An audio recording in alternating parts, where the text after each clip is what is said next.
Hola a todos y todas, espero que se encuentren muy bien en esta oportunidad. Continuamos con nuestra unidad número 2, focalizándonos en los factores del desarrollo a partir de los textos de Grifa, Claves para una psicología del desarrollo, y Feldman en su introducción al desarrollo infantil. En ambos casos profundizaremos los capítulos 1, ¿sí? Así que los invitamos y las invitamos después a profundizar la lectura de estos materiales. Para comenzar, vamos a recordar el análisis que realizábamos en el campo del desarrollo a partir de 3 temas o enfoques principales que los abordamos de una manera integral.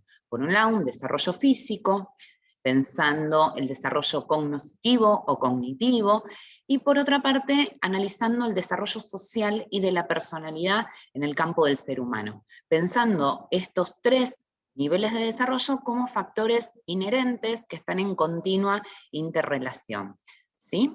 Cuando pensamos en el área física, relacionándolo a esta parte bio, en relación al desarrollo del ser humano, vamos a focalizarnos en toda la interacción que realiza el cerebro y nuestro sistema nervioso central para desarrollar determinadas funciones y habilidades, cómo interviene nuestro sistema muscular, las capacidades sensoriales que ponemos en juego para desarrollarnos y para aprender, y es una de las áreas principalmente vinculadas a todo lo que tiene que ver con los conceptos de maduración y crecimiento que analizamos en la primera unidad.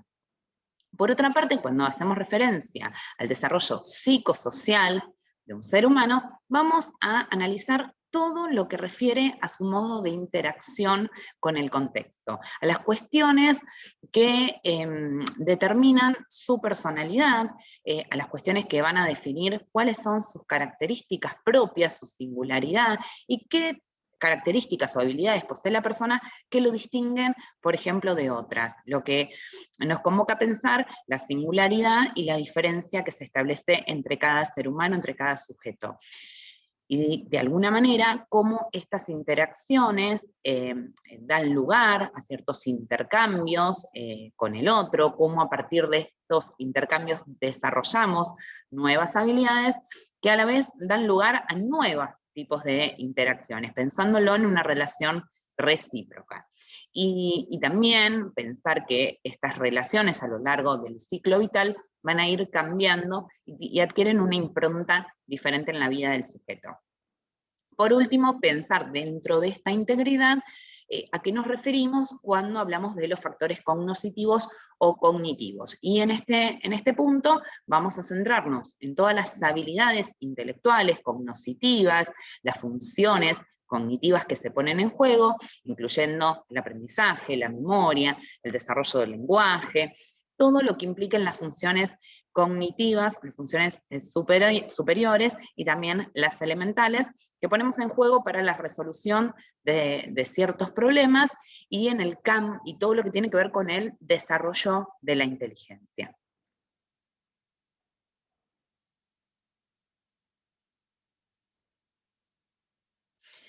Vamos a profundizar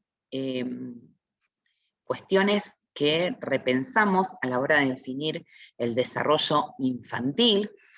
Comparto este cuadro que se señala en el texto para poder debatir estos temas principales, ¿sí?, a la hora de repensar el desarrollo infantil.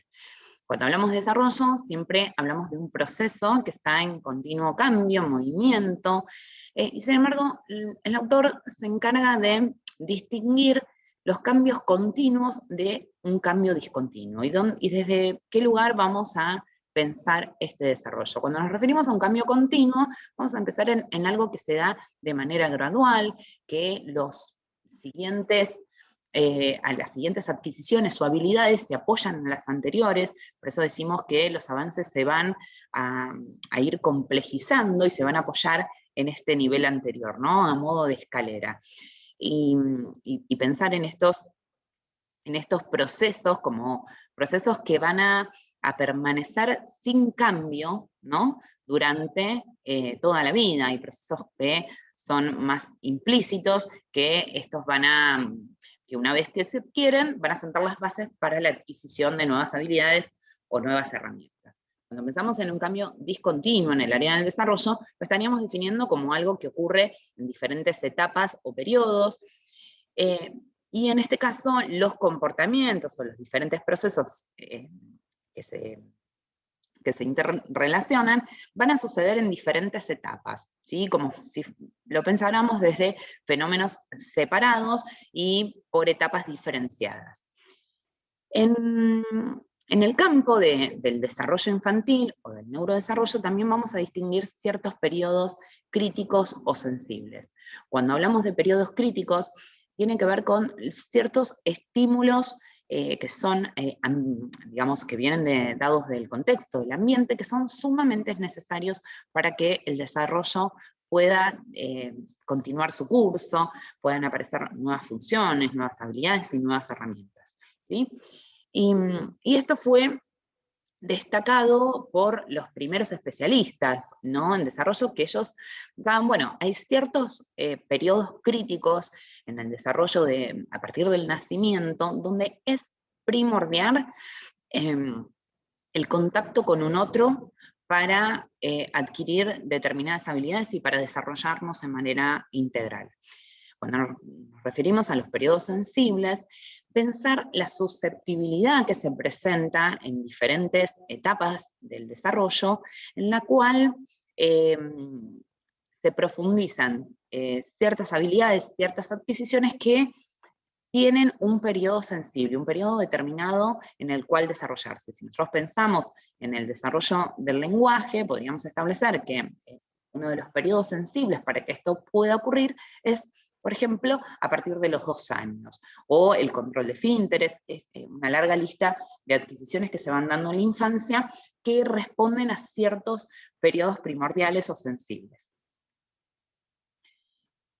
Otro de los conceptos que se analizan y son muy interesantes es pensar el enfoque del ciclo vital o pensar el enfoque en periodos específicos. Cuando nos centramos en el enfoque del ciclo vital, vamos a profundizar el desarrollo, el crecimiento y todos los cambios que se suceden a lo largo de toda la vida, con periodos diferenciados, ¿no? Relaciona a ciertos periodos que adquieren algunas diferencias.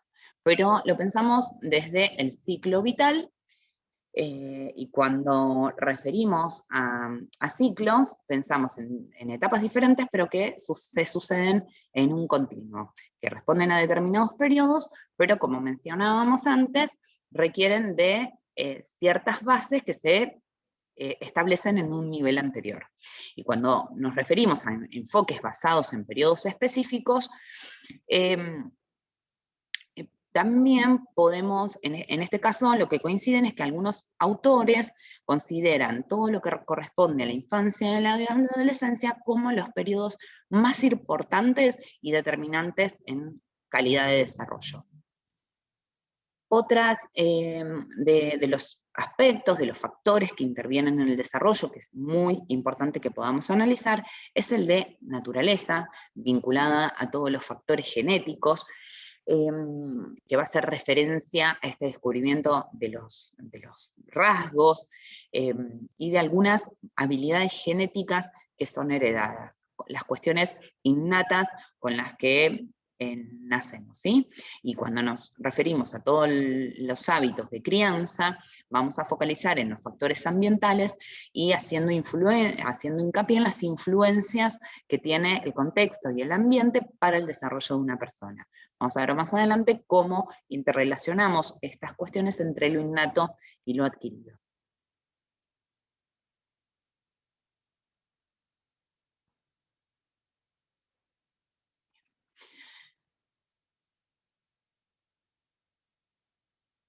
Vamos a, siguiendo esta línea del desarrollo, pensándolo desde los primeros estadios, vamos a ver cómo los autores focalizan en la posibilidad de profundizar el desarrollo desde antes de la concepción. Es decir, muchos autores van a focalizar como rasgos importantes todo el desarrollo embrionario. Coinciden algunos autores de cuando nos definimos y pensamos la vida, la pensamos desde este momento, desde el momento que se produce la fecundación, que corresponde a la unión entre el óvulo y el espermatozoide, y que esto va dando lugar en días posteriores a la forma del cigoto. Después sucede un estadio de 2 células, de 4 células. Esta diferenciación y este desprendimiento de las células van a formar posteriormente todo lo que respecta al embrión, ¿sí? Entonces algunos autores van a concentrar el estudio del desarrollo desde el desarrollo embrionario. Pero en esto es muy importante pensar el concepto de epigenética en el campo del desarrollo y teniendo en cuenta el desarrollo embrionario. ¿Por qué? La epigenética lo que va a hacer hincapié es en repensar y reanalizar que estos rasgos y estas características que se dan a partir de esta fecundación y que esto define la carga genética de cada uno, van a estar modelados en el curso del desarrollo. Es decir, que van a intervenir factores externos más allá de lo genético que van a ejercer determinados cambios sobre esta carga genética, dando lugar, ¿no?, a las características principales de cada uno de los individuos. Para pensar, y partiendo de este interrogante, es, bueno, analizar realmente cuándo se da el comienzo de la vida, que desde Psicología del Desarrollo 1 es muy interesante para poder empezar a integrar esta interrelación entre los biopsicosocial, ¿sí? Y acá vamos a ver posiciones diferentes. Como mencionábamos antes, algunos autores coinciden en que la vida de toda persona tiene su inicio, tiene su comienzo en la fecundación, en esta unión entre los gametos. Otros autores van a expresar que el nacimiento es el primer momento de desarrollo, es decir, que la vida comienza a partir del nacimiento. Y por último, los autores con los que hoy trabajamos, ¿sí?, con Felmanin y Griffa, van a mencionar que desde el seno materno, ¿sí?, aparece una vida humana, ¿no? Que esto desde que esta vida en el seno materno que se va desarrollando ya, digamos, adquiere y sienta las bases para el desarrollo del sujeto humano. Y que esto no tiene que ver solo con la evolución anatómica o fisiológica, como sería en el caso de las posiciones anteriores que mencionamos, sino también que va a ejercer efectos psíquicos desde el momento de la concepción, desde esta vida en el seno materno. Para relacionar y repensar estos conceptos, los vamos a invitar después a ver este video, que es la Odisea de la Vida, para poder pensar estas 3 posiciones en relación al origen. Y realmente es pensarlo desde la Odisea, desde todo lo que ocurre desde la fecundación y la concepción. Por último, para profundizar, vamos a realizarnos estas preguntas. ¿Cómo las personas llegan a ser lo que son? ¿Por qué el desarrollo humano sigue una determinada dirección? Estas son unas preguntas que nos abren varios interrogantes. ¿Cómo llegamos a ser lo que somos? ¿Qué nos define? ¿Qué nos caracteriza? ¿Por qué somos diferentes? ¿Por qué nos diferenciamos de un otro? ¿Cómo construimos nuestra personalidad? ¿Y por qué en ciertas cuestiones el desarrollo sigue una determinada dirección, sigue una determinada línea que responde a los ciclos vitales? Y vamos a pensar 3 factores sumamente importantes que intervienen en el desarrollo de la personalidad, ¿sí?, entendiéndola desde esta integridad que trabajamos hoy. Aquello que tiene que ver con lo dado, con todo lo que responde a nuestra naturaleza, lo que heredamos, las potencialidades que se van madurando todos los factores vinculados al crecimiento y a la maduración. Hacemos en este espacio hacemos hincapié en lo referido a la concepción y a todo aquello que es innato, ¿no? Que responde a lo dado, a lo que recibimos desde los primeros tiempos. Lo apropiado, que es esta interacción que se va a dar a partir del vínculo con el ambiente, el vínculo con el otro, con un contexto, y esto de lo apropiado, a diferencia de lo dado, tiene que ver con aquello que vamos adquiriendo en el contacto, en la experiencia, en el encuentro con otros y, digamos, y ante la posibilidad de estar inmersos en un contexto y en una cultura. Y la autodeterminación, que esto es uno de los aspectos más interesantes al momento de pensar la singularidad, la historia y definir a cada uno, que va a referir a todo lo que corresponde con la espontaneidad del ser humano, aquella cuestión natural que está de alguna manera posibilitada por lo dado, por lo apropiado, por esta interrelación entre lo innato y lo adquirido, pero que responde puntualmente a la voluntad del sujeto.